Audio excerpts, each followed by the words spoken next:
Hello, my name is Jesan Sorrells, and this is the Leadership Lessons from the Great Books podcast bonus with my co-host, Matthew Westgate. And our book today, Alice in Wonderland by Lewis Carroll.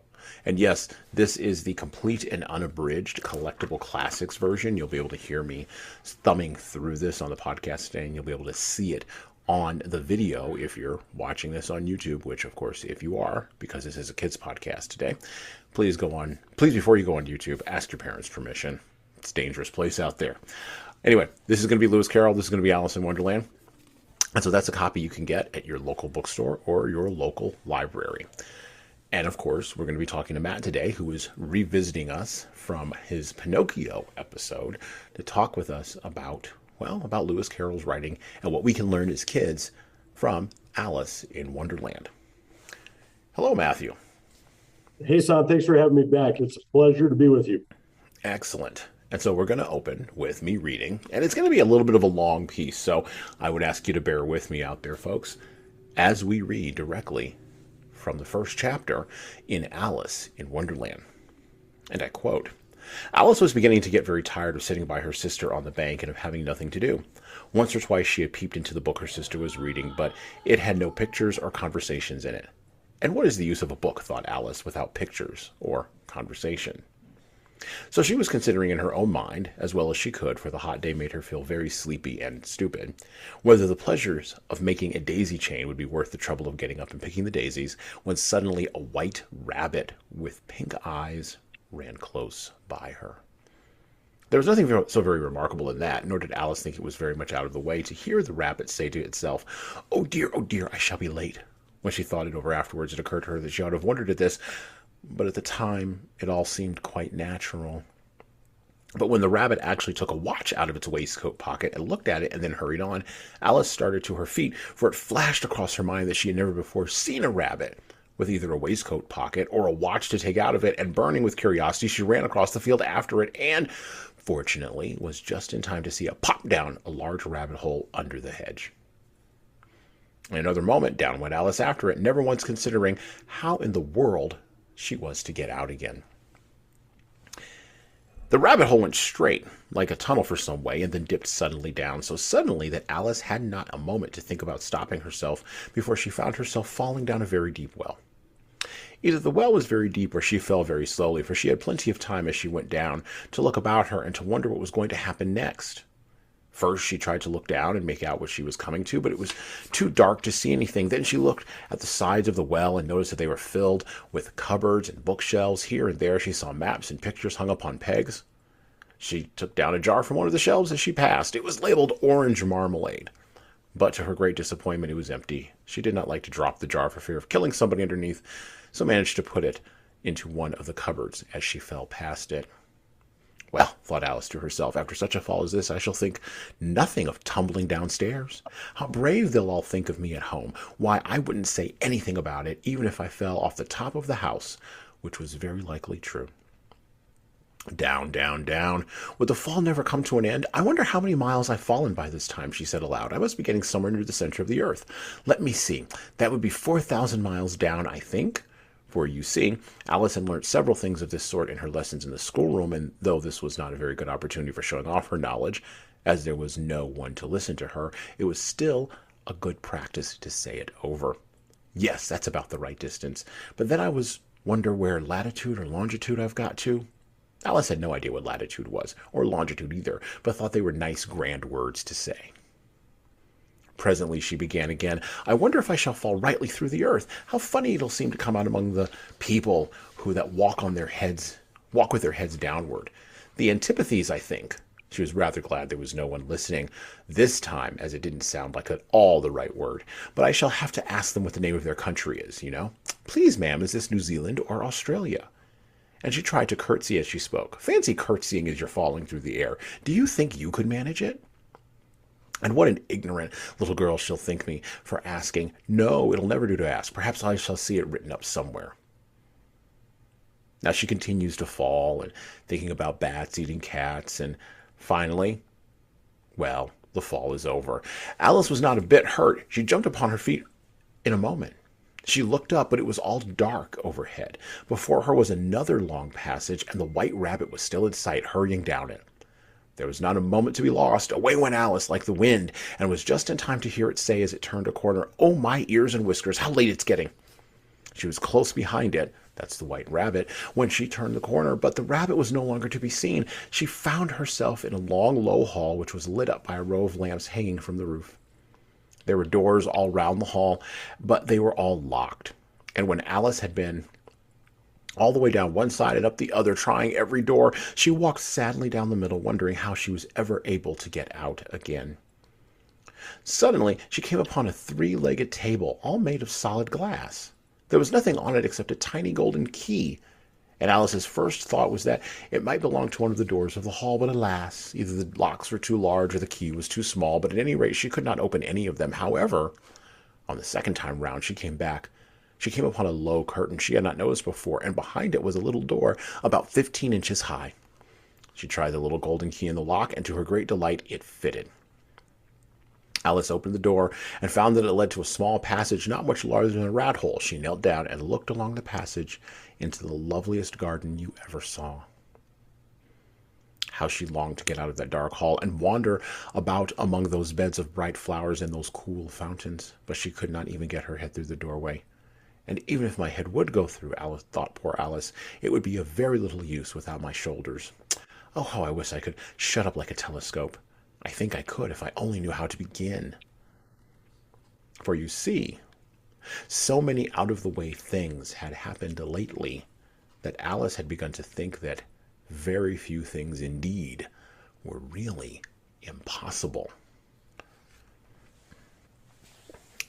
Welcome to the podcast, kids. That was a very long excerpt. I mean, that's literally like almost the entire first chapter there of Lewis Carroll's Alice in Wonderland. Now, for those of us who are kids or kids at heart, you've probably seen literally every variation of Alice in Wonderland ever, from Disney all the way to Tim Burton. And so there is, it's like the old school Baskin Robbins. And if you don't know what that is, ask your parents. There's 34 flavors, right? There's enough for everybody with Alice in Wonderland. Published all the way back in 1865 by a fine fellow whose pen name was Lewis Carroll, but whose real name was Stuart Dodson Collingwood. Mouthful of a name if you've ever had heard of one. This Victorian tale tells the first part of the adventures of Alice, who, initially following a mere curiosity, like we just read, winds up in the most unlikeliest place of all. And when we think about possibility as kids, as leaders leading others, or even just as kids at heart, this is an area that, well, sometimes it may seem as though in your life, depending upon how young you are, it may seem as though it stretches before you, like an abundance or like a giant field of wheat. The promise of childhood, though, must be focused in a direction in adulthood, and no matter how old you are listening to this podcast right now, you do know that you've got to get focus. And that is one of the core elements here in Alice in Wonderland and in Alice's Adventure, and that we can gain from understanding and thinking about Alice's Adventures in Wonderland. And occasionally, even though this is a hard and sometimes unforgiving process, a writer comes along and really points out some of the absurdities of focusing in that process. And so, to discuss some of these absurdities and to make some sense of it, we are welcoming back Matthew Westgate, who was formerly with us on our episode on Pinocchio, which is my son's favorite episode of the podcast, other than his own. So, he's got good taste. It's hard to compete with that. It is hard to compete with that. There's a number one and there's a number two, and Dad is not on that list. So let's let Dad get out of the way. And let's go ahead and talk with Matt today. So Matt, we opened up with Alice in Wonderland. We opened up with Alice falling down the rabbit hole, kind of similar to Dorothy and the Wizard of Oz, which we'll also cover in the podcast here in a few months. Coming out of the house, and after a tornado comes through Kansas, right, and realizing that she's not in Kansas anymore. Well, Alice falls down a hole, looks through a keyhole and sees an entire garden and realizes she's not in Victorian England anymore. So tell us a little bit about what we can learn as children, or as children at heart, from the absurdity of adulthood from Alice's adventures in Wonderland. Man, what a great question. I can't think of a better description of adulthood than frankly absurdity. Many times, uh, so much of what we experience in life doesn't always make a great deal of sense to us. But there is a sense to it.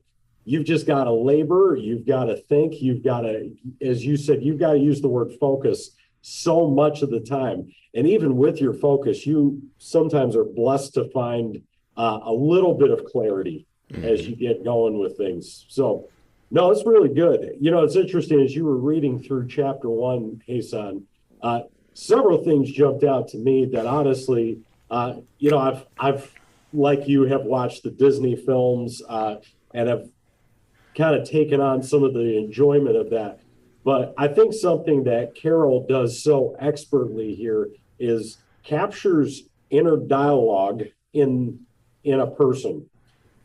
So much of our lives is spent talking to ourselves, whether that's verbally out loud or within our heads. I think he has done a brilliant job of capturing what that is like.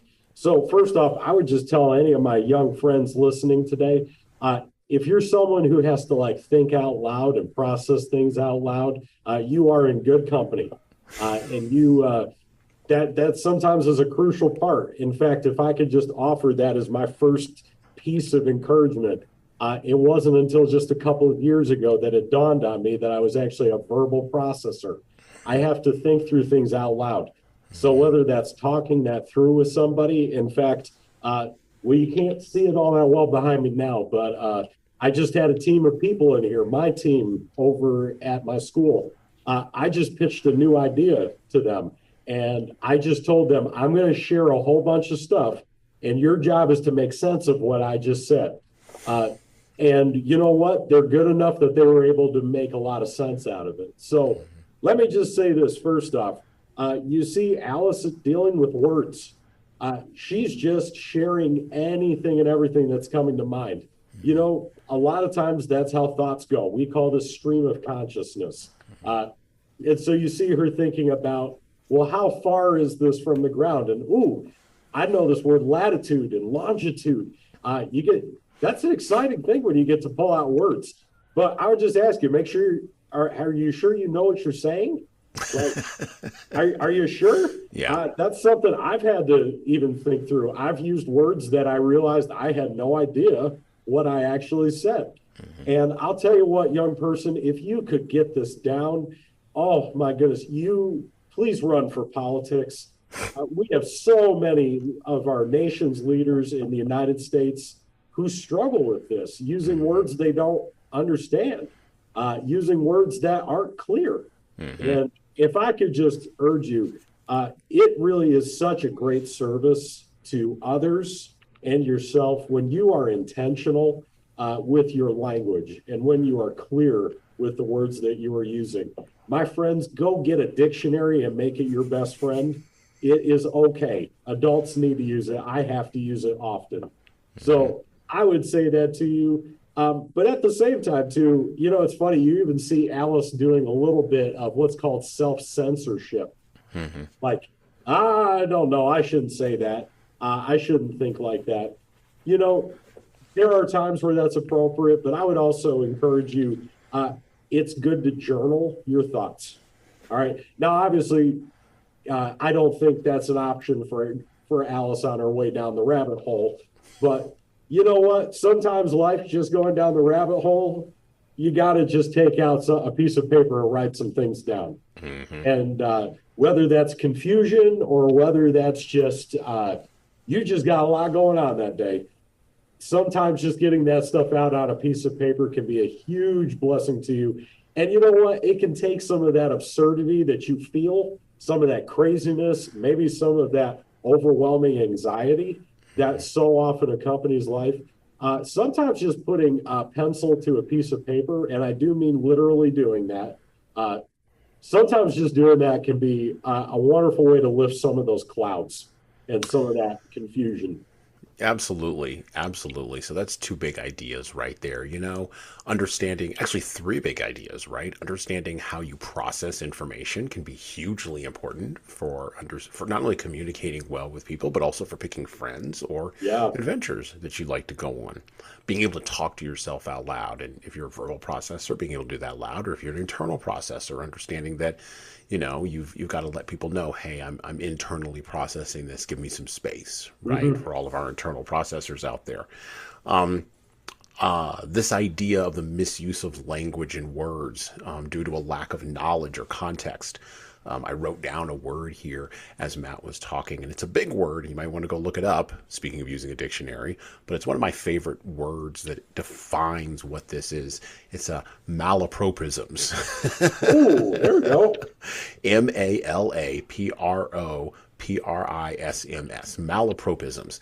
It's this idea of using words that are decontextualized and sometimes a little bit off to explain concepts that everybody knows and everybody can contextualize. Uh, Adults have notoriously lampooned this. Comedic writers lampoon it all the time. These are words that sound kind of close to being the correct concept, but they're just slightly off. And Mm. everybody sort of pauses in the conversation and looks at somebody. And comedians make a lot of money, making jokes around malapropisms, misused words and terms, Yeah. right?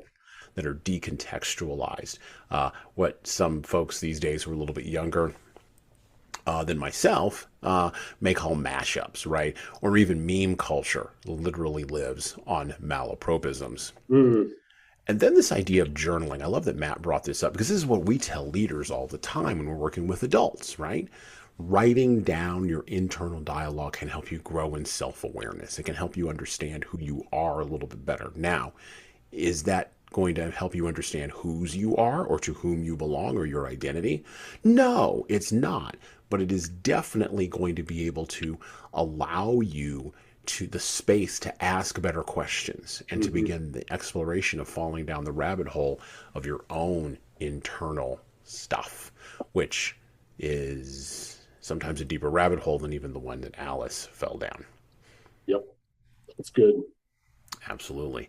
Well, let's go back to the book. Now, she gets down the rabbit hole and she goes off and she starts wandering. She starts eating some mushrooms and starts drinking some drinks, and I'm not going to get into all that, but what I will say is this: when you go read Alice in Wonderland, uh, you will be reminded in real ways that we should watch what we put into our mouths and we should Yep. watch what we internalize into our bodies.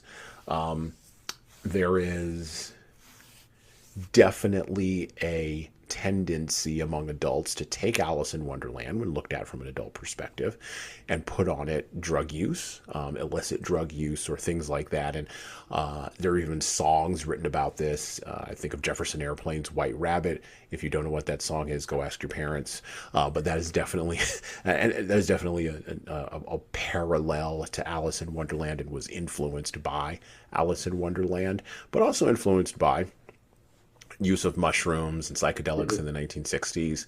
And these are very dangerous drugs, and most adults don't even know what they're doing. And we are not promoting that use on our podcast, nor would I promote it to anybody. However, I will say this: the information in Alice in Wonderland, the story of it, has been used as a justification for the leveraging of those Hmm. drugs for quite some time. And that's not something that we, that's not something that we, it's not something that we approve of here, but it Hmm. is something that is floating around. And so you may run across that, right, in your exploration of this book. And even Tim Burton touched on that a little bit in his variation of Alice in Wonderland and in Alice Through the Looking Glass. And so there's options here, because sometimes with this idea of absurdity, particularly in a world that seems to be even more absurd than the absurdity of a story, the only way to demonstrate the absurdity is to be more absurd, right? Hmm. It's a pushing of boundaries, right? And Alice in Wonderland as a story is a little bit more malleable to this idea than something like, say, The Wizard of Oz, right? Which is a little firmer, or even Pinocchio. But even there, sometimes you wind up in places that are more absurd than the story initially intended. Anyhow, Alice is wandering along after a few things have happened, and, well, she winds up meeting a person. Well, not really a person. She winds up meeting an insect. And the illustrations, by the way, that go along with Alice in Wonderland are great. And as a visual artist, I really loved them. And the illustration that I really loved the best in Alice in Wonderland, other than that of the Red Queen, which we'll get to her in a minute, is the caterpillar. So let's read a little bit about the caterpillar. Back to Alice in Wonderland by Lewis Carroll. Now, this is a whole conversation that they have. And so we're going to kind of go back and forth a little bit between the two of them. The caterpillar and Alice looked at each other for some time in silence. At last, the caterpillar took the hookah out of its mouth and addressed her in a languid, sleepy voice. "Who are you?" asked the caterpillar, or said the caterpillar, sorry. This was not an encouraging opening for a conversation. Alice replied rather shyly, I hardly know, sir, just at present. At least I know who I was when I got up this morning, but I think I must have been changed several times since then." "What do you mean by that?" said the caterpillar sternly. "Explain yourself." "I can't explain myself, I'm afraid, sir," said Alice, "because I'm not myself, you see." "I don't see," said the caterpillar. "I'm afraid I can't put it more clearly," Alice replied very politely, "for I can't understand it myself to begin with, and being so many different sizes in a day is very confusing." "It isn't," said the caterpillar. "Well, perhaps you haven't found it so yet," said Alice, "but when you have to turn into a chrysalis, you will some day, you know, and then after that into a butterfly, I should think you'll feel it's a little queer, won't you?" "Not a bit," said the caterpillar. "Well, perhaps your feelings may be different," said Alice. "All I know is it would feel very queer to me." "You," said the caterpillar contemptuously. "Who are you?" Which brought them back again to the beginning of the conversation. Alice felt a little irritated at the caterpillar's making such very short remarks, and she drew herself up and said very gravely, "I think you ought to tell me who you are first." "Why?" said the caterpillar. Here was another puzzling question, and as Alice could not think of any good reason, and as the caterpillar seemed to be in a very unpleasant state of mind, she turned away. "Come back," the caterpillar called after her. "I've something important to say." This sounded promising, certainly. Alice turned and came back again. "Keep your temper," said the caterpillar. "Is that all?" said Alice, swallowing down her anger as well as she could. "No," said the caterpillar. Alice thought she might as well wait, as she had nothing else to do, and perhaps after all it might tell her something worth hearing. For some minutes it puffed away without speaking, but at last it unfolded its arms, took the hookah out of its mouth again, and said, "So you think you're changed, do you?" I'm afraid, I am, sir," said Alice. "I can't remember things as I used, and I don't keep the same size for 10 minutes together." So the caterpillar here in Alice in Wonderland is typically represented. Remember that drawing I said I really liked? Typically, the caterpillar character is represented as a being, right, with a caterpillar body and with no ears and a human face, which is really weird because you're sitting there wondering, how does this bug that's going to eventually turn into a butterfly hear exactly? And this illustrates something interesting that Lewis Carroll is trying to get to. And it's this idea that without ears, he doesn't hear. And that is the key insight from the caterpillar's interactions with Alice. Hearing the content of what someone is saying, like a parent or another person in authority, or even myself or Matt on this podcast, is one thing. But actually listening to what they are saying with your emotions and your intellect and your heart is a totally different skill set. And mastering the difference between hearing and listening and being intentional about what you choose to hear and what you choose to listen to is a skill set that can bring you immense dividends in your adult life. Matt, what can our listeners learn about the difference between hearing and listening from just that brief interaction between Alice and the caterpillar? Well, it's interesting as you you watch this dialogue and listen to this dialogue unfold, it becomes fairly apparent as they're going that this caterpillar really isn't listening all that much at all. And in fact, Alice is having this almost identity crisis. Like she doesn't know who she is. She keeps changing, she keeps shifting around, and the caterpillar just seems to be completely indifferent to this. I mean, cold, unfeeling, just completely indifferent at all. And frankly, doesn't see any need to change at all. Mm-hmm. So, first off, what do we learn from the caterpillar about listening and hearing? Well, first off, there is a massive difference between these two. And sometimes it's very obvious what it is. So you have obvious times where someone is talking, let's say, so for my listeners here, let's say your parents are talking and they are trying to teach you something significant, whether that's how to throw a ball or whether that's any number of things. And I've seen it with my own kids. I've seen it with many other students of mine that I've gotten to teach, where they think they actually understand something. And the way you know someone is listening and the way that you know someone is just hearing you but not paying attention oftentimes is in how much they're talking. So if they're talking a lot and they're not hearing a word that you're saying, and you can tell that from what is being said to you, you can hear that someone is just not paying attention to you. And oftentimes we're very guilty of that. I want to say, and I should have had this better prepared in my mind, there was a coach that was very famous for saying this, and maybe Jesan, you know the answer to this. There was a coach that is famously quoted as saying this: "I've never learned anything from talking." I think that's the former coach of the Bulls, I think, said that. That was that sounds right. What's his name? Jordan's coach. I'll have the name in a minute. Sorry, I feel bad to put you on the spot like that mid-podcast, but that so just to put that out there, I think he's exactly right. If you spend all of your time talking, you will inevitably be made to look foolish. And that's what this caterpillar ends up doing. He ends up completely foolish. Alice is having a very sincere conversation, and this guy, it couldn't be any more detached and any more aloof from what is happening.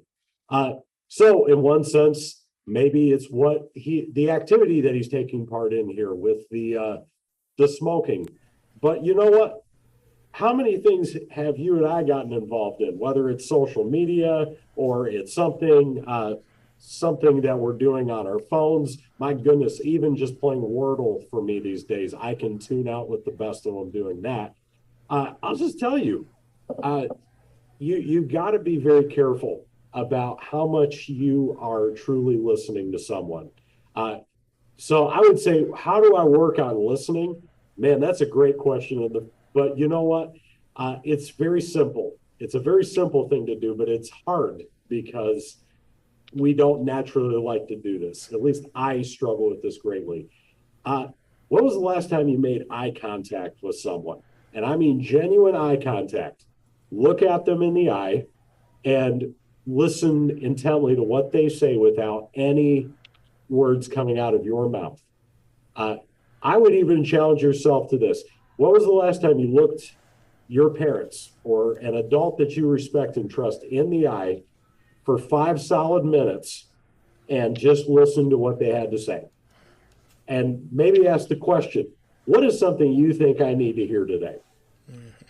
If you do that for 5 minutes, I think you'd be amazed at, first off, how long 5 minutes might feel. There's that one side of it. But I think you would also find out how much you actually can learn in even just a short amount of time. Spend the time to intentionally do those sorts of things. I have to do this with my wife. I can't have a phone anywhere near me. I can't have any kind of distractions anywhere near me. that's something that I would encourage you. And first off, great leaders tend to have strong relationships. There's a strong connection there. And I can just tell you the people that excel at relationships are great listeners. In fact, they some of my favorite leaders don't talk a whole lot. Uh, they will just look at you and they will let you do most of the talking because they want to know what you're thinking. By the way, the person who made the quote, I never learned anything while I was talking, was the late great interviewer from CNN. That was later in his career, but earlier in his career, he was a news interviewer. And your parents, or those of you who are a little bit older, may remember this gentleman, Larry King. It was not Phil Jackson. Oh man, I thought it was Phil Jackson. Okay. Yeah, Larry King. Best quotes by Larry King. This is according to Newsweek. I never learned anything while I was talking. And Larry King was the master of letting people talk. Yeah. So true. Well, and when we think about how a podcast works, when we think about what we're actually doing here when we are talking with Matt or any of the other guests that I've had on the podcast, in the big boy, the big adult version of this podcast, or even just the kids versions and the bonus versions that I've had of this podcast, bonus formats. The biggest thing that I have learned is that letting people talk, letting people engage in the process of, as Matt previously said, thinking out loud, right? And allowing them to work through those ideas is very important. And you can still have a conversation while you're letting people talk. One of the things that we have to, and I'm glad Matt brought it up about putting down the phone and eliminating distractions, we also have to eliminate the impatience that distractions brings Yeah. us. So good. And that's why this podcast, yeah, it could only be a half hour or it could only be 45 minutes, but sometimes it's a little bit better to listen and to think and to hear a little bit longer from folks. So Yep. we do have to keep that in mind. One point that I would add, and I think Matt picking up on this, and Matt, I'd like you to expand on this a little bit, is at this point in time in the story, Alice is shifting around. Her sizes are changing. Her body is changing, and of course, in Victorian England during that time, which was a little bit of a different time morally than what the time we currently live in. Victorian England was very much driven by this idea of the body being this unknowable thing. I mean, we were just on the cusp of Darwin really developing Yep. the theory of evolution. Sigmund Freud had come along and was beginning to pull apart. And actually, he would come along 30 years later and start the psychological pulling apart of how people dealt with things like emotional repression and trauma and things like that.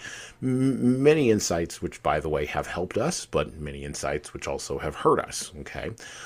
Just like everything else. During this period of time, there was a philosopher in Germany named Friedrich Nietzsche who was writing extensively about the philosophy of what it meant to be human.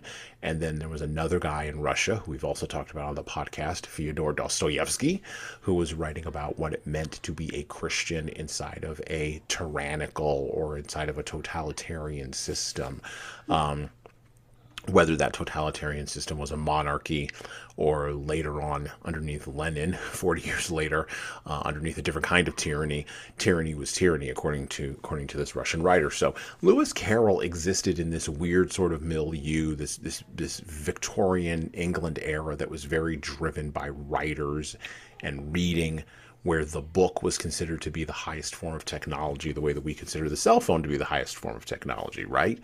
And so everybody who was anybody read books. Most people who could not read at least knew or had an understanding of what the importance of reading was.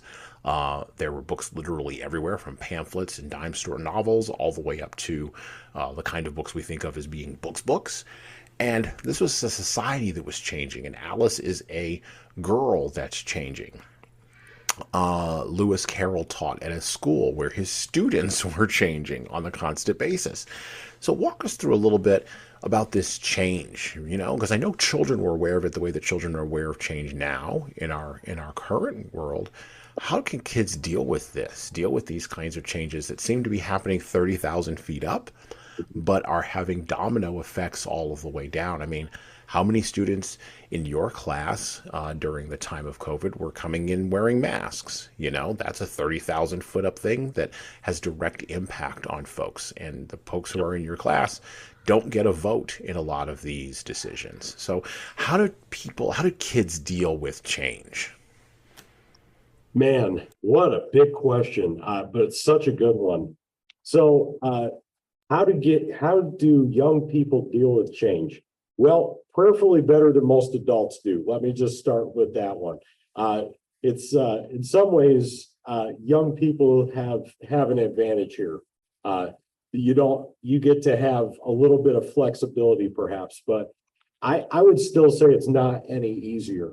So I would have first off an expectation in mind as I encounter change, which is this. First off, change will happen. I had a college professor who I think rightly said to us, the one thing you can count on in life is change. While that might be a touch cynical, like much of the philosophers of that day, and I, being a person of faith, I don't think that's the only thing you depend upon. I do think you can expect a great deal of change. And childhood is a time of rapid change in your life. So there are literal size changes that you're going to go through. I kind of laugh at the middle school years right now. Your feet can be two different sizes. You don't know how to negotiate walking down a hallway like you used to. In fact, you want to talk about a clumsy season of life. It's the sixth grade year. Where people could just fall down for no reason. It's like you've walked right back into kindergarten again. But things are changing. So I would first off just say, have the expectation that things are going to change. Second of all, you may not know all the things that are going to change. So what can you depend upon during that time? Well, I would say this. You have a mind that is there to be grown and developed. You have a body that, though there are mysterious things about it, I would challenge some of the philosophers of that time, not because I'm smarter than they are, but simply because of the fact that for all the challenge and for all the things that we might not know about the body, there are many things we do know. So avail yourself of the things that you do know. Well, you're going to say, okay, well, what should I know? You need to get some exercise, friends. You need to develop the body. You need to play sports. Even if you're bad at them, play sports. Do something like this. You can work through some of those physical changes. How about developmental changes? Like my voice is getting lower or my body is taking different forms. Whatever that looks like, I would just encourage you here. Listen, you're growing. You're developing. Your body is doing the things it should do. You can still depend upon that, and there is still a good mission for your life. And I think I would use that to just kind of make a simple point here. Mm-hmm. With all the change that can happen in your life, you still need to have good goals to reach for. You have to have goals to reach for. Real quick, I had the privilege this past spring of getting to go to a conference out in San Diego, California. I went to this session with a woman who I won't name just for out of respect to her, but she's the principal of a Christian school out in Minneapolis, Minnesota. She, unfortunately, while she was leading there, due to a failed pipe in their building, her building suffered a massive explosion. And actually, they lost most of their school building, and tragically, a few people died. Thankfully, no, the school wasn't in session, but she, with a week to begin school, had half of a building, was down 2 staff members, and was faced in this awful, awful crisis. And people around her were asking the question, what do we do? Should we close down? should we stop all these things? And she said, you know what? That would be the absolute wrong thing to do at this moment, because even though everything has changed, there is still good goals to shoot for. And so what she decided was to delay school 1 month. Within that month, she found them a new location, temporary. She found them a temporary location, got it stocked with all their classroom needs, got it stocked with a brand new cafeteria, a place for music, all of these other things. And people challenged her, saying, why are we doing all this? She reminded them, we still have a task to accomplish. So I would encourage you with these few things, just to review. Expect that change will happen. There are things you can know about change. It's not all mysterious. And just live with those changes, but also realize there are some very unexpected changes that happen in our lives. But you know what? It's not a reason to shut down. It is a reason to persevere. It's a reason to also set new goals for yourself and to challenge and push yourself, even though you've already been challenged. That's something that honestly I've taken away for the current year that I'm in. There's been a lot of changes. I've been tasked with more leadership responsibility this year. I'm now overseeing an entire department of people that I didn't previously have. I'm now overseeing a group of students who are overseeing our technology here at the school. Many things have changed in my life, but I can just tell you this. Those changes have actually brought about some of the greatest enjoyment of my year. And you might find some new life in those things. So for young leaders, change is difficult, but it might be where you find some of your greatest inspiration. There you go. There you go. Back to the book. Back to Alice in Wonderland by Lewis Carroll. The collectible classics edition, complete and unabridged. It also includes a glossary of Victorian and literary terms by Judith John. This one was published in the United Kingdom in 2019 by Flame Tree Publishing. This is a really great little edition. Like I said, it's got gold lame leafing, and it's got it's got the nice gold lame on the outside of the cover there. Very good edition. Of course, you can go pick up a fine copy at your own local bookstore. Back to Alice in Wonderland by Lewis Carroll. So Alice goes to a house, and she winds up with a baby that looks like a pig. I'm not going to get into all of that. And some other absurd things occur. There's some pepper being thrown around. There's some sneezing. There's a woman who speaks to her very shortly. Then there is an invitation to the Red Queen's garden party, which we'll talk about in just a second. And on her way to the garden party, on her way to meet the Red Queen, Alice meets one of the more titular characters in Alice in Wonderland, the Cheshire Cat. From Lewis Carroll's Alice in Wonderland, and I quote, "So she set the little creature down and felt quite relieved to see it trot away quietly into the wood. If it had grown up, she said to herself, it would have made a dreadfully ugly child, but it makes a rather handsome pig, I think." And she began thinking over other children she knew who might do very well as pigs, and was just saying to herself, if one only knew the right way to change them, when she was a little startled by seeing the Cheshire Cat sitting on a bough of a tree a few yards off. The cat only grinned when it saw Alice. It looked good-natured, she thought. Still, it had very long claws and a great many teeth, so she felt that it ought to be treated with respect. "Cheshire Puss," she began rather timidly, as she did not know at all whether it would like the name. However, it only grinned a little wider. "Come, it's pleased so far," thought Alice, and she went on, "Would you tell me, please, which way I ought to go from here?" "That depends a good deal on where you want to get to," said the cat. "I don't much care where," said Alice. "Then it doesn't really matter which way you go," said the cat. "So long as I get somewhere," Alice added as an explanation. "Oh, you're sure to do that," said the cat, "if you only walk long enough." Alice felt that this could not be denied, so she tried another question. "What sort of people live about here?" "In that direction," the cat said, waving its right paw round, "lives a hatter." And in that direction, waving the other paw, lives a March hare. Visit either you like. They're both mad. But I don't want to go among mad people, Alice remarked. Oh, you can't help that, said the cat. We're all mad here. I'm mad. You're mad. How do you know I'm mad? Said Alice. You must be, said the cat, or you wouldn't have come here.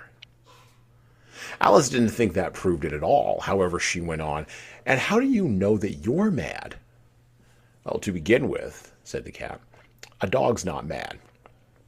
You grant that? I suppose so, said Alice. Well, then, the cat went on, you see, a dog growls when it's angry and wags its tail when it's pleased. Now, I growl when I'm pleased and wag my tail when I'm angry. Therefore, I'm mad. I call it purring, not growling, said Alice. Call it what you like, said the cat. Do you play croquet with the Queen today? I should like it very much, said Alice, but I haven't been invited yet.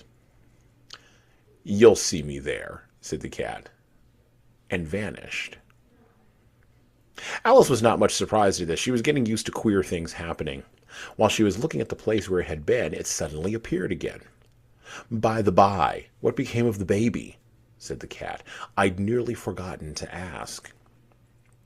It turned into a pig, Alice quietly said, just as if it had come back in a natural way. I thought it would, said the cat, and vanished again. Now, I got to admit, out of all the characters in Alice in Wonderland,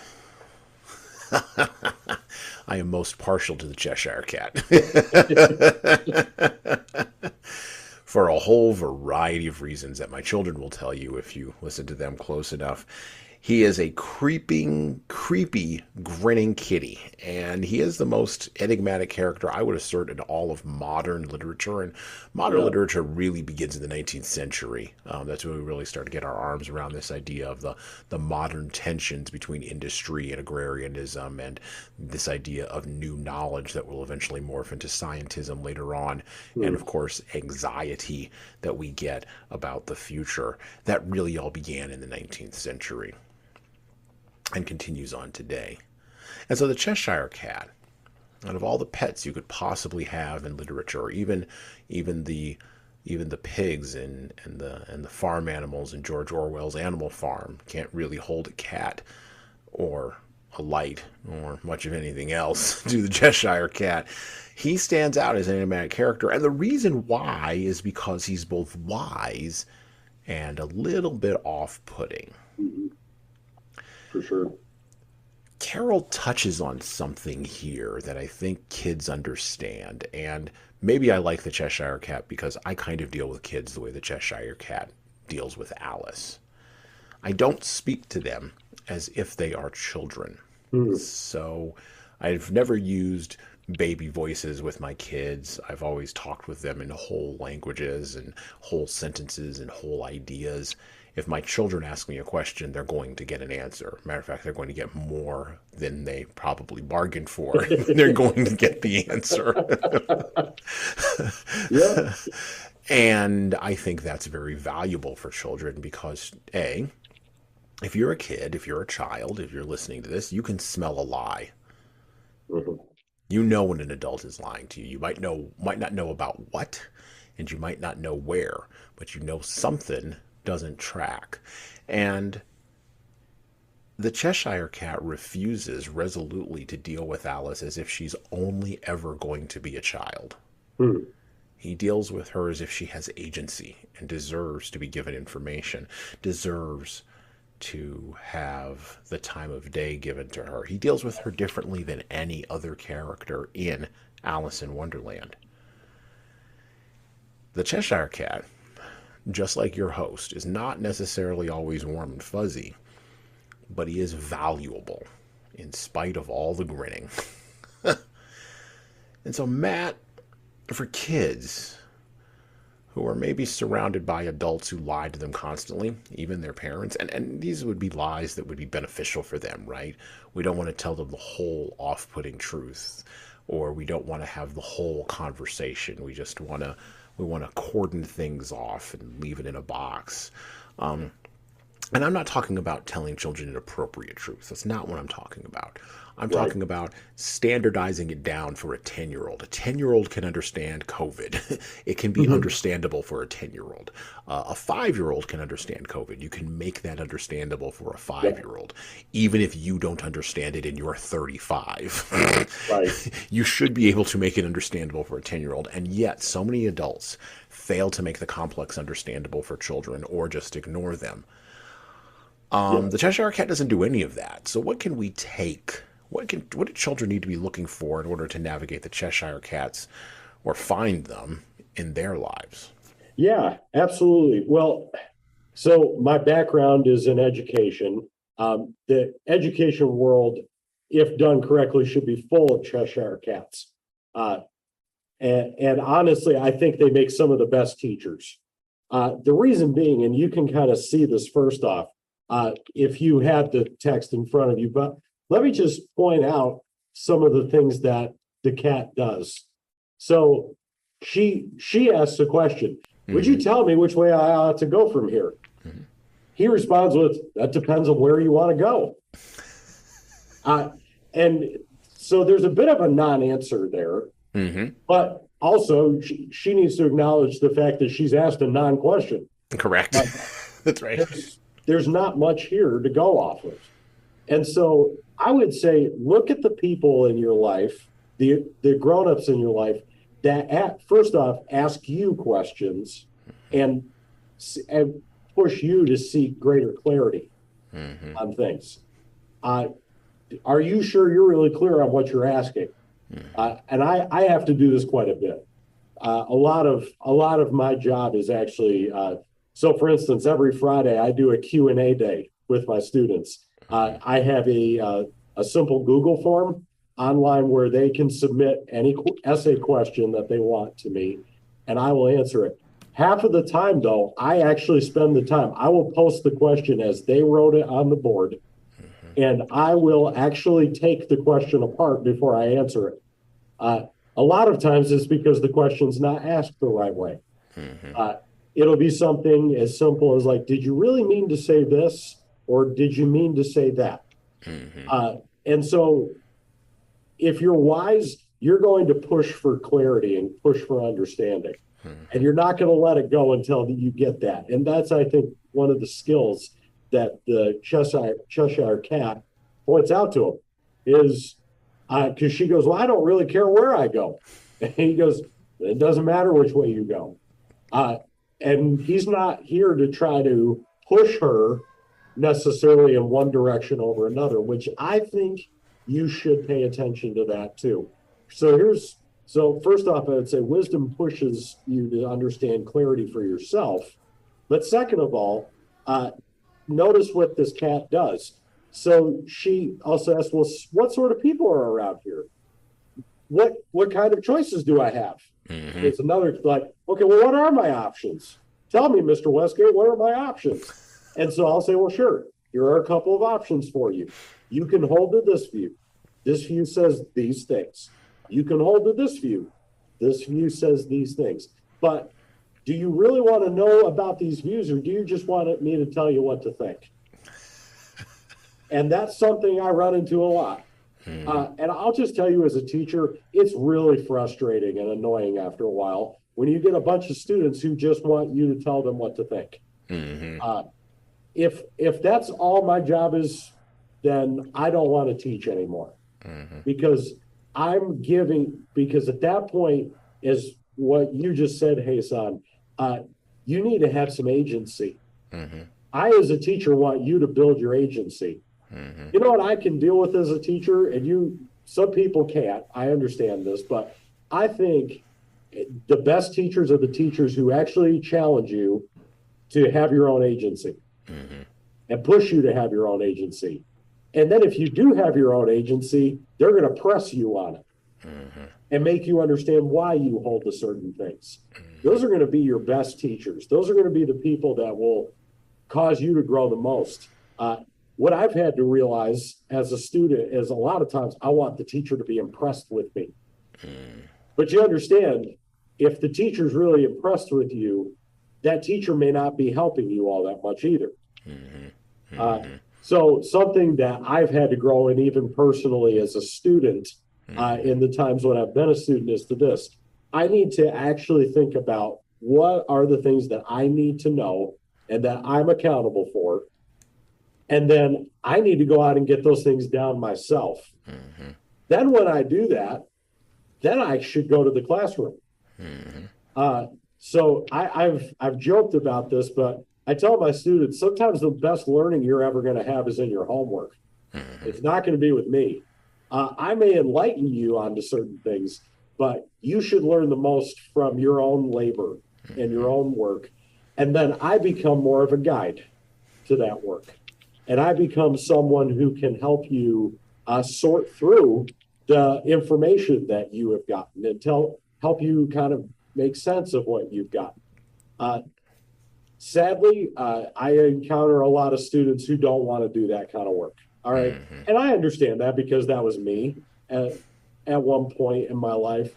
But I pray and I hope that these listeners, these young leaders that are listening to this podcast right now, are going to grow in their abilities to work hard at whatever it is they're working on, building a business, trying to understand a local political scene, trying to understand the needs of their local community.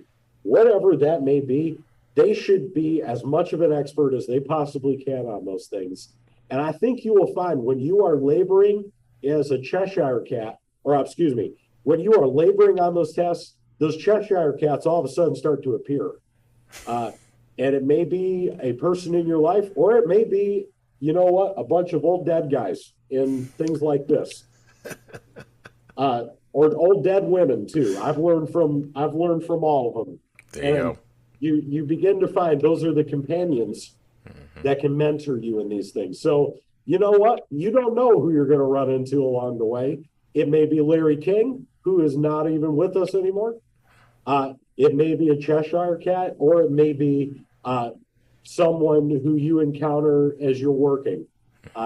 I've just found this. The people that labor very hard usually find the wisdom that they seek. You know, get wisdom and not only seek it, but get it. Right? There's something biblical about that, and Yeah, it's not only not only the getting of the wisdom. This is also biblical. You got to use the wisdom and pass it along, right? absolutely. And In fact, I'll just quickly add to that the idea of wisdom and the idea of knowing. If you're going to go from scripture, it's interesting if you were to look at the Hebrew language, for example, the word I just did a paper on this last fall, dealing with the idea of memory and building knowledge. It is completely foreign to the Old Testament Hebrew system that you would build a memory of something without doing it. The idea of mere mental assent, like, oh, I know this, but I'm not going to do it, that's called foolishness. you and I should have a conversation about Maslow's hierarchy of needs then, because the Hebrews would probably not want to deal with that. Anyhow, no, that's immediately where my brain went. Yeah, yes, sir. Yeah, hey, son, I would love to have a conversation with you. I think he had some wonderful ideas, but unfortunately, you can only be ignorant once. That's what a high school teacher said. After that, you're rebellious or you just don't care. Well, this idea of wisdom bringing clarity, which I loved Matt bringing to us, and that that education should be full of Cheshire cats. Your education experience as not only a kid, but a kid at heart, right, should be full of these sort of questions, these sort of vanishing, grinning, slightly threatening, but also potentially full of promise kinds of beasts in your way, is an interesting sort of thought. Not sort of thought. It is an interesting thought. It's an interesting point because it also ties into this idea of agency. And agency just means the ability to make a decision, right? So if you're listening to this podcast, you made a decision to listen to the podcast. You can also make a decision to turn it off. That's agency. You could make a decision to take information from the podcast that you've just listened to, and you can make a decision to choose to pass along that information to people that you know, or you can make the decision to just internalize it and consume it and never do anything with it at all. That's agency. Agency is the ability to make a decision. And agency, the ability to make a decision, which is what we get from broadening our expanse of knowledge, but also broadening our expanse of wisdom through hopefully the vehicle of education. Agency is a form of respect. I'm put in mind of the old movie, old for those of us who are listening, but not old for me. It's in my timeline, but Dead Poet Society with Robin Williams. And you know, if you have your parents' permission, go check out that movie. There's some tough stuff in there. But the teacher in that movie, played by Robin Williams, gave his students agency by first dealing with them with respect. In the same way that the Cheshire Cat dealt with Alice with respect. Sure, Matt is correct. Did Alice ask unclear questions and have a muddied viewpoint because she's quite confused? Absolutely. But she still deserves respect. That's good. Even the confused deserve respect. Even the confused have a right to their agency. Even the confused need not necessarily to be educated, but even the confused need to have access, need to be able to have access to knowledge and wisdom. So agency and providing that to them is a form of respect. And look, I did my fair share of teaching back in the day. I taught students a little bit older than Matt, actually. What I used to tell folks who are in Matt's position of teaching is I get the students that are at the end of the educational journey, right before they get into adulthood, right? And teaching folks who are at the end of the educational journey, you get to see just how much agency they actually got in the 12 years they were in the milieu, or how little they got. And it's usually at that point, and I was a lot tougher than Matt, it's usually at that point I'm a lot less forgiving because there are things you should have already gotten. And if you didn't, well, it doesn't really matter which way you go then, does it? Yep, it's true. So take your schooling years seriously. And I know you probably do, all of you who are listening out here. Take your schooling years seriously and watch closely for the kinds of teachers who are giving you agency. Not the ones who are feeding you the answer. Not the ones who are making you or proposing a particular way of thinking to you. But instead, look out for those teachers. Watch out for those individuals. And it may not necessarily be the teacher. It may be the janitor. It may be the principal. It may be an administrator. It may not even be the person teaching the subject. It may be somebody on the outside of that subject. Or it may be even, and I would hope even these days, it may be even the books that you are reading, the leaders that are inside of those books that are giving you agency. Yep. Look out for those kinds of folks. Look out for those Cheshire Cats. Look for their grins. And pay attention to their growls and their swishing tails. Yep. They will tell you which way to go. And Jesan, if I could make a quick remark, I know you would like to move on, but no, go ahead. No, so a thought I had in listening to what you just said, especially regarding agency, is this: there's this one of my favorite film series. I'm sorry, originally it was a television series. Is Band of Brothers. Oh yeah. So and I would definitely urge my young viewers to check in with your parents before checking that one out.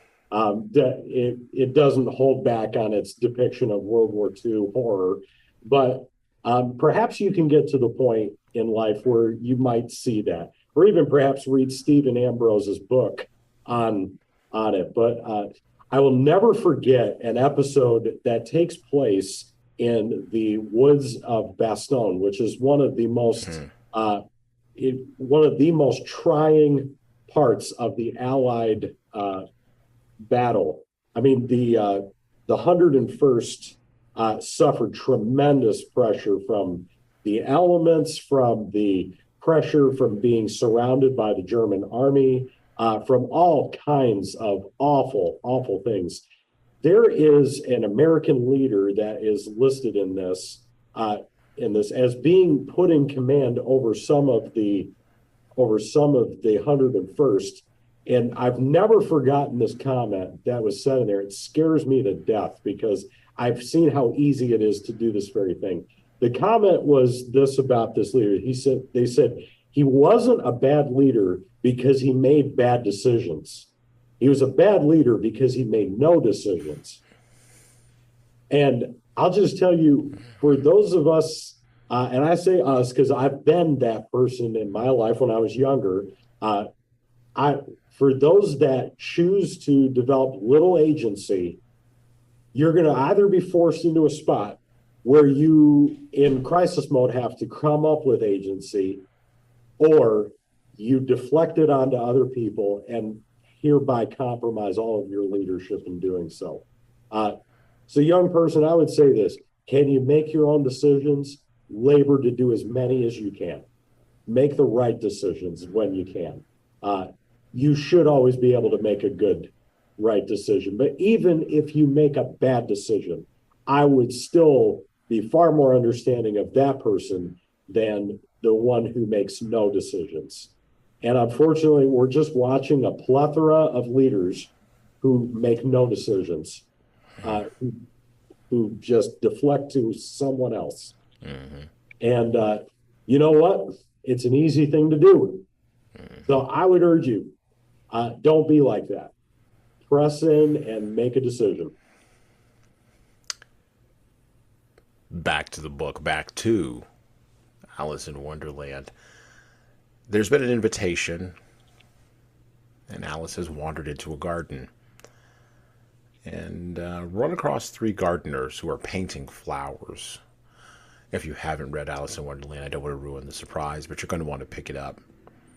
And in this chapter, well, a person in authority who should be making decisions well, but is in reality a tyrant, approaches directly from Lewis Carroll from Alice in Wonderland. And once again, as I always say on these podcasts, we don't read the whole book. We read excerpts. This isn't an audiobook, and it may feel a little bit like a book club. We read enough of the book, hopefully, to get you interested, to go out and pick it up yourself, annotate it, mark it up, highlight it, have a conversation with Lewis Carroll in the margins with your own pen or pencil, and really imbibe and take in these insights so that you can grow in wisdom and clarity. So back to the book, back to Alice in Wonderland. First came 10 soldiers carrying clubs. These were all shaped like the 3 gardeners, oblong and flat, with their hands and feet at the corners. Next, the 10 courtiers. These were ornamented all over with diamonds and walked 2 and 2 as soldiers did. After these came the royal children. There were 10 of them, and the little dears came jumping merrily along, hand in couples. They were all ornamented with hearts. Next came the guests, mostly kings and queens, and among them Alice recognized the White Rabbit. It was talking in a hurried, nervous manner, smiling at everything that was said, and went by without noticing her. Then followed the Knave of Hearts, carrying the king's crown on a crimson velvet cushion. And last of all this grand procession, there came the King and Queen of Hearts. Alice was rather doubtful whether she ought not to lie down on her face like the 3 gardeners, but she could not remember ever having heard of such a rule at processions. And besides, what would be the use of a procession, thought she, if people had to all lie down upon their faces so that they couldn't see it? So she stood still where she was and waited. When the procession came opposite to Alice, they all stopped and looked at her, and the Queen said severely, "Who is this?" She said it to the Knave of Hearts, who only bowed and smiled in reply.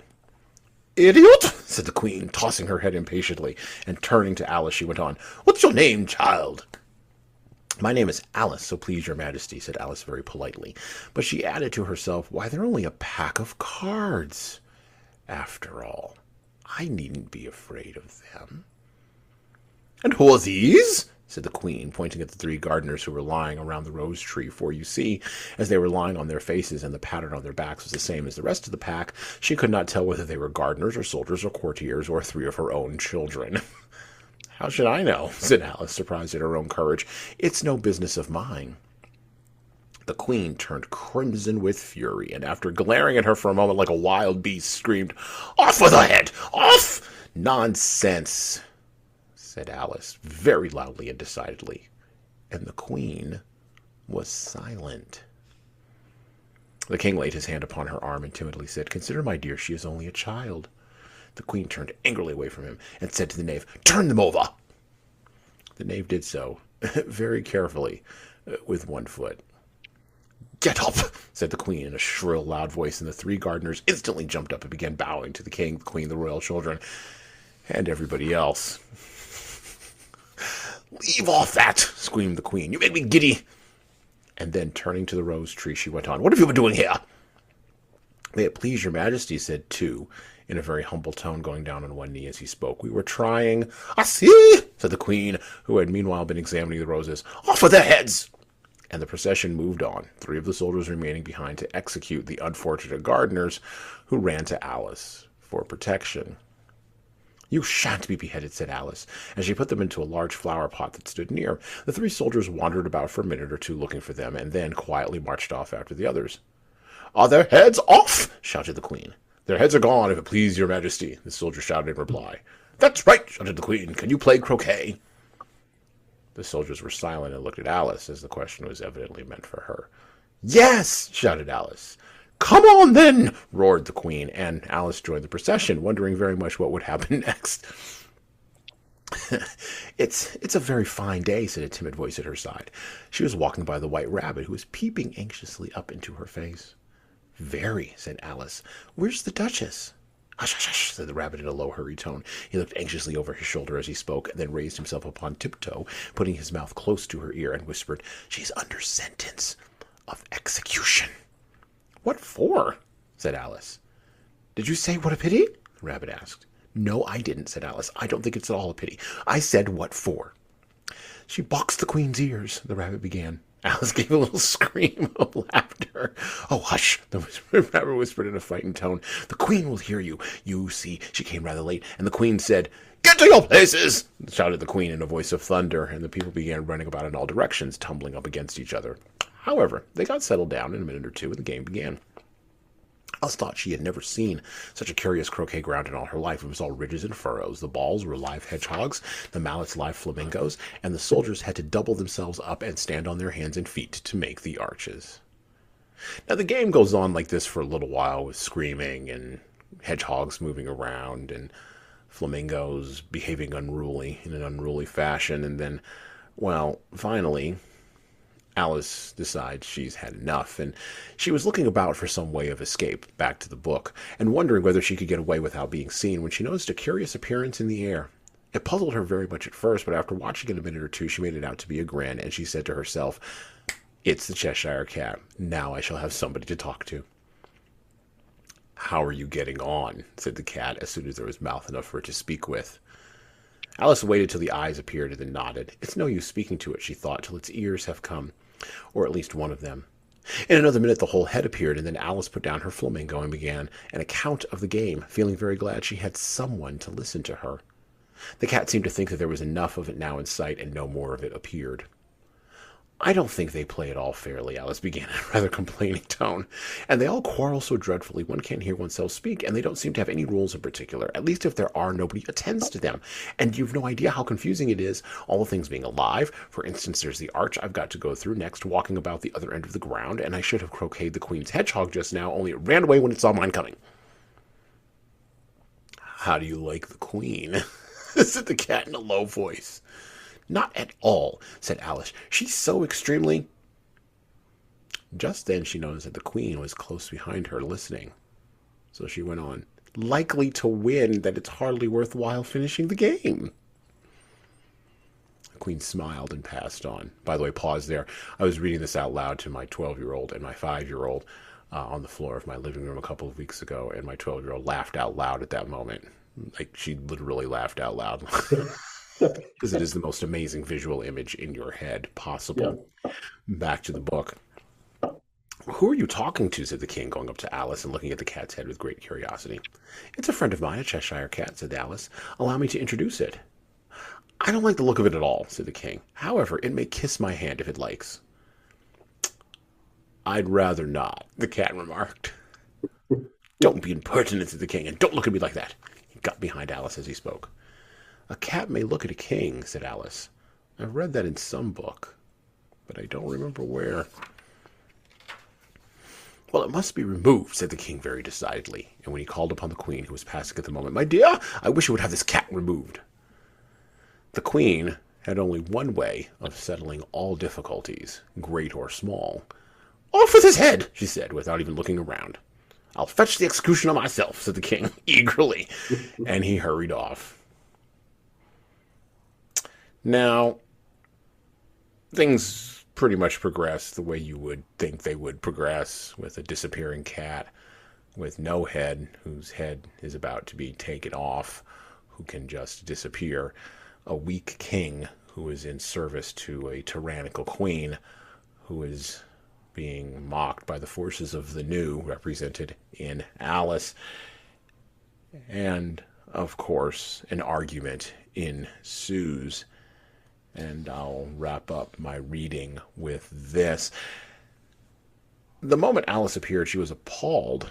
She was appealed to by all three, the three individuals arguing about the execution of the Cheshire cat, to settle the question, and they repeated their arguments to her, though, as they all spoke at once, she found it very hard indeed to make out exactly what they said. The executioner's argument was that you couldn't cut off a head unless there was a body to cut it off from, that he had never had to do such a thing before, and he wasn't going to begin at his time of life. The king's argument was that anything that had a head could be beheaded, and that you weren't to talk nonsense. The queen's argument was that if something wasn't done about it in less than no time, she'd have everybody executed all around. It was this last remark that had made the whole party look so grave and anxious. Alice could think of nothing else to say, but it belongs to the Duchess. You better ask her about it. She's in prison, the queen said to the executioner. Fetch her here. And the executioner went off like an arrow. The cat's head began fading away the moment he was gone, and by the time he had come back with the Duchess, it had entirely disappeared, so the king and the executioner ran wildly up and down looking for it, while the rest of the party went back to the game.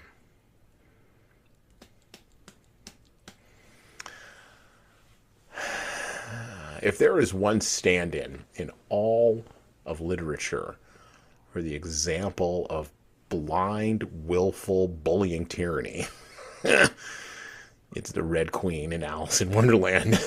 Now, it's easy to bag on the Red Queen, but let's think about this for just a minute.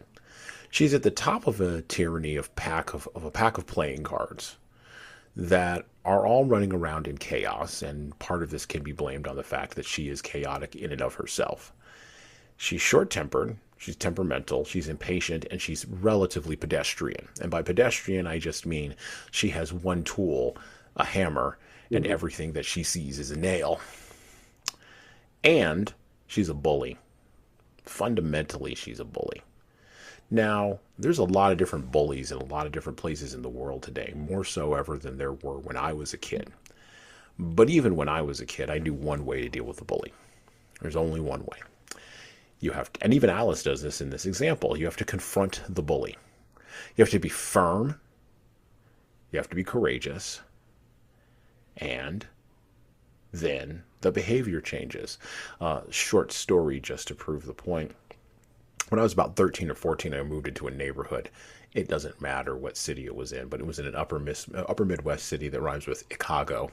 And when I moved into that neighborhood, there were several bullies in the neighborhood. And me being the kind of person that I am, and by the way, I was, relatively tall, relatively skinny, but also relatively skinny, right? I don't think I weighed more than 120 pounds my entire teenage years. I was small-boned, such as it were, but I have a big mouth. As you can see, I've got a podcast these days, and I knew how to run it. And I also had a sense of justice, which I still do possess, and a no-nonsense streak in me that didn't tolerate other people getting stomped on, particularly if those other people were my sisters or people who I just knew were psychologically or emotionally weaker than me. Now, this is the era before the internet. This is before cell phones. This is before social media. But I don't necessarily think fundamentally that anything would change these days. If I were 12 or 13 these days, I would still be the same me. And you can go right on ahead and put me on a fail army show all day. I don't care. It's not what drives me. Anyway, there were bullies in the neighborhood, and one of them tried to pick on somebody one time. Or he might have tried to take something from me. I can't remember. But I remember warning him. I remember telling him, you got one more shot. And you do that, you best not miss. And he took a shot. And he missed. And then we had our fight. Now, back in the day, before cyberbullying, before text messaging, before any of this, we did solve the problem with our fists, right and wrong or indifferent. That's how we solved the problem. And the problem got fixed to the degree that for the last 2 years that I lived there, and a few years afterward, I actually regretted moving away from the suburb of that city that rhymes with Chicago, because he became my best friend. He wanted to do everything for me. He made sure other kids in the neighborhood left me alone. And he even made sure that his older brother, who at the time was dealing drugs in the neighborhood, which I didn't know until much later, he made sure that he left me alone as well. Bullies can be straightened out. Direct confrontation is the only thing that straightens out a bully. Yep. Is it scary? Yes, absolutely. Is it a risk, a high risk, high reward move? Yes, absolutely. And was there many times in my life when I did that move when it didn't work for me? Yes, absolutely. And I have the scars to prove it. But if you don't take a risk, you'll never get a reward. And it's just like with the Red Queen. Alice confronts her directly and really pushes back on that cardinal move, off with her head, and says, no, you won't. And it stops right there. Kids, there's something to learn from here, right? And the Red Queen's character shifts a little bit in Through the Looking Glass, because she reminds Alice that the fact is, here, it takes all the running you can do to keep in the same place, which is what makes the Red Queen a tyrant in the first place. Bullies try to freeze the moment versus allowing change to happen. Yeah. Matt, the Red Queen's a tough character for kids to get their arms around, because tyranny is hard to recognize in childhood when everything seems so close. It becomes a little clearer when you have the benefit of adulthood and a few years underneath your belt. Yeah. But how can children recognize the tyranny that's happening right next to them, 4 feet below the viewpoint of every other adult in the room? Man, another great question. So I would say, first off, to just realize this is very common. This happens quite a bit. And sometimes it's very direct and clear. You get Red Queens off with their head. You do this or I will physically hurt you, or do this and I will attack you on social media, or do this and I will share this picture with people. Those are some of the more darker examples, by the way, you could get into later on in your high school years. And I would just tell you, for the love of all that is good, my young friends, do not share any kind of picture with anybody. Please, please.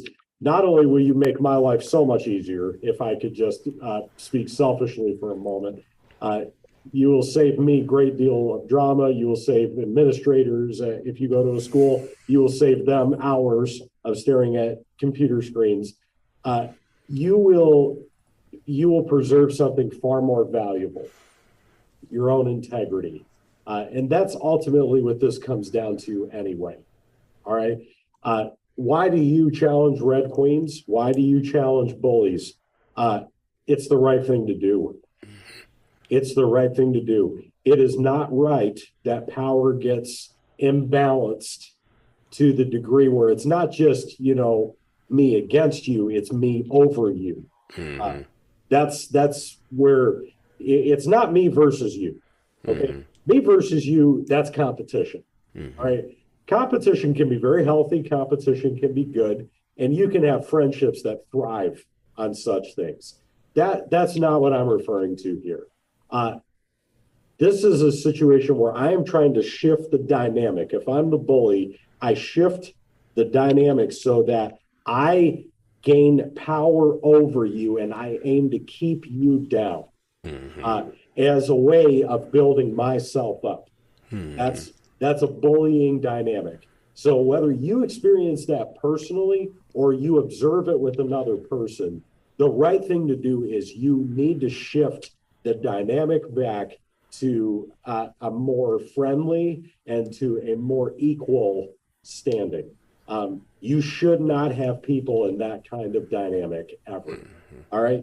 That can happen in very drastic, very clear ways, but you need to even watch out for ways that it can happen. I think I'm not as much in corporate America as many are, but I think the term I've heard used is microaggression. Mm-hmm. Now, some of those, frankly, we just need to grow a thicker skin. All right, if I Mm-hmm. can just be clear on that. But there are ways I can verbally put people down. Mm-hmm. I can also do wonderful things like I've got a rule in my classroom that my students will show respect verbally and non-verbally to each other and to that, because nonverbal disrespect is still disrespect. Mm-hmm. Rolling eyes, sighing, looking at your phone when someone's presenting, all of these other things communicate disrespect, and that can even be used in this. So I apologize. I'm kind of outlining how this can look, and I might be belaboring my point a bit. Uh, how do I approach this? Well, first off, you need to pursue the integrity and do the right thing. So I think Jesan has shown you a great way. You need to stand up for yourself. It is right to do such a thing. You should not be placed in that kind of dynamic yourself. But if you observe it in someone else, you also need to do that. By the way, the statistic for bullying is this: if a peer intervenes for another peer in a bullying situation, the bully is stopped in somewhere around 5 to 10 seconds. I mean, we're not talking about a very long time here, but Mm-hmm. this is the kind of thing you need to do. Alice illustrates this beautifully. You need to challenge it. You need to challenge the approach and ask questions and say, no, there's got to be a better solution than this. We're not going to fire everybody we don't like. We're not going to, and I just heard about a pastor recently who shouldn't be a pastor, frankly, who is putting church members he doesn't trust under surveillance, like hiring private investigators. Well, okay, maybe you're not that extreme, but do you cut people out of the picture because they did something to you, or do you treat them like they're lesser than you, or do Mm-hmm. you like just cut them out of the picture enough so that they don't have what they need to get ahead?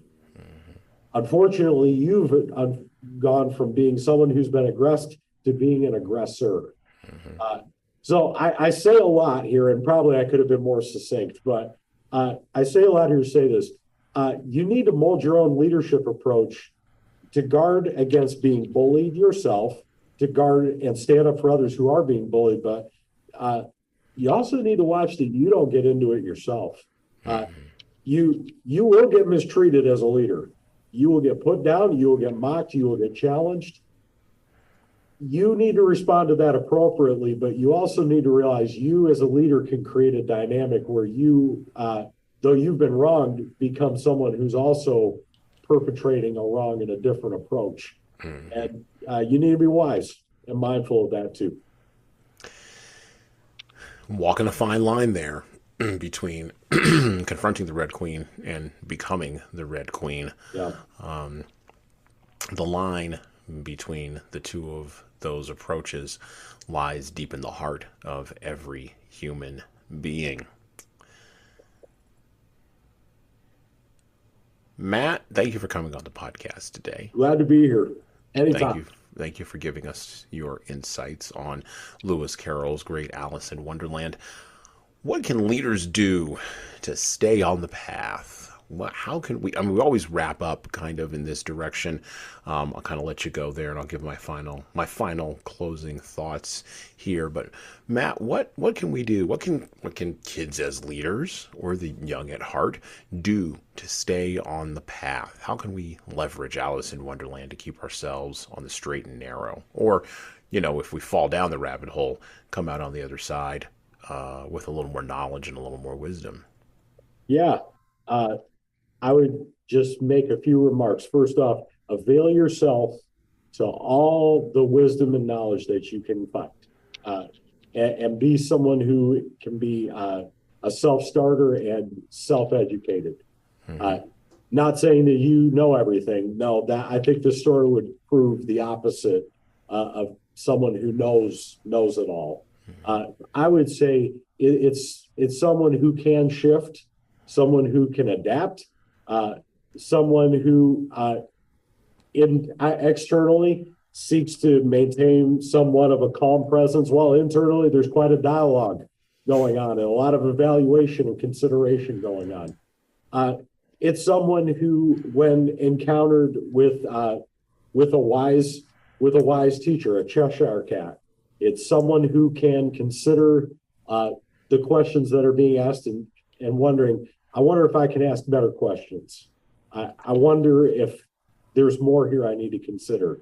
And then when you're blessed to come up with the riches of good knowledge, good wisdom, what is right, what is wrong, good direction, hold to it. Don't give it up. Don't be pressured out of it. Don't be one who is afraid of a challenge, but instead know what is there and stand with what is there. Oftentimes it's not knowing what is right, it's being consistent and faithful in those things. And you know what? You may not always be. You may think you were and then find out you weren't. Mm-hmm. And in those moments, what I have found is that there's grace to be restored and to do it again and to seek to build up from there. So that's how I would close today. Excellent. Thank you, Matt, for that close. And I would agree with all of that. And I would button back to the beginning. So if you've made it to the end of this podcast, great.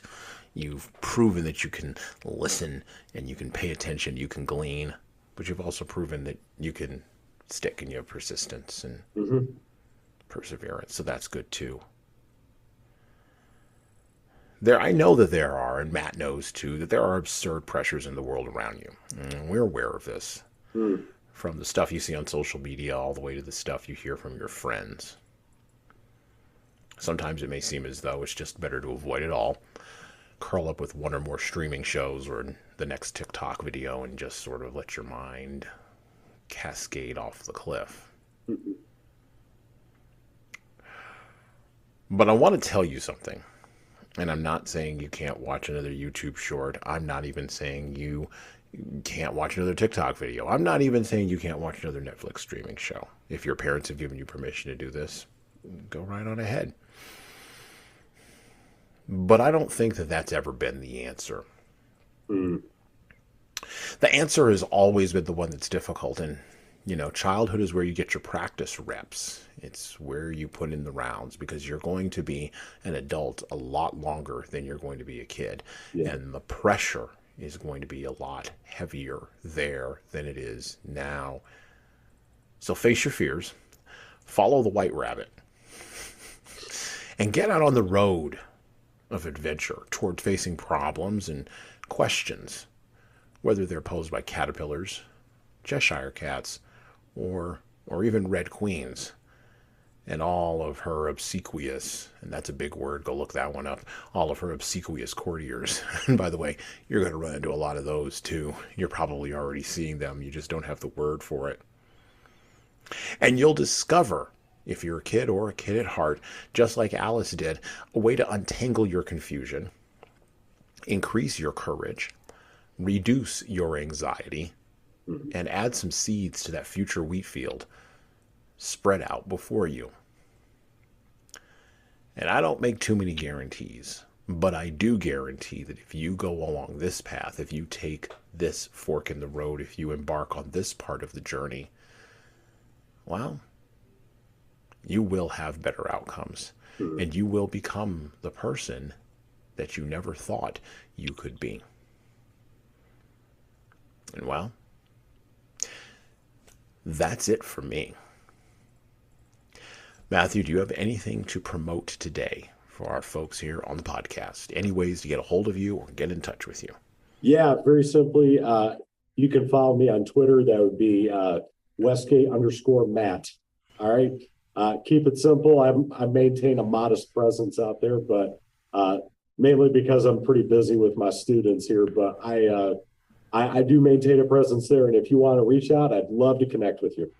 Awesome. So we will have a link to connect with Matt on Twitter. We'll have a link to his social media platform there on Twitter. And of course, you can connect with us in all of the cool kinds of ways that you can connect with us. And we did run our Kids Leadership Institute earlier this year, and we are in the process of converting that over into a much larger product. So please stay tuned here for continued updates and more insights on that. And of course, continue to listen and subscribe to the Leadership Lessons from the Great Books podcast, these bonus editions that are featuring children's books. Our next one coming up will be on The Wizard of Oz, and our last one for the end of the year will be on, hopefully, The Velveteen Rabbit. So stay tuned for those two books. Otherwise, stay on the leadership path, keep going in the direction that you're going in, and attain wisdom to achieve clarity.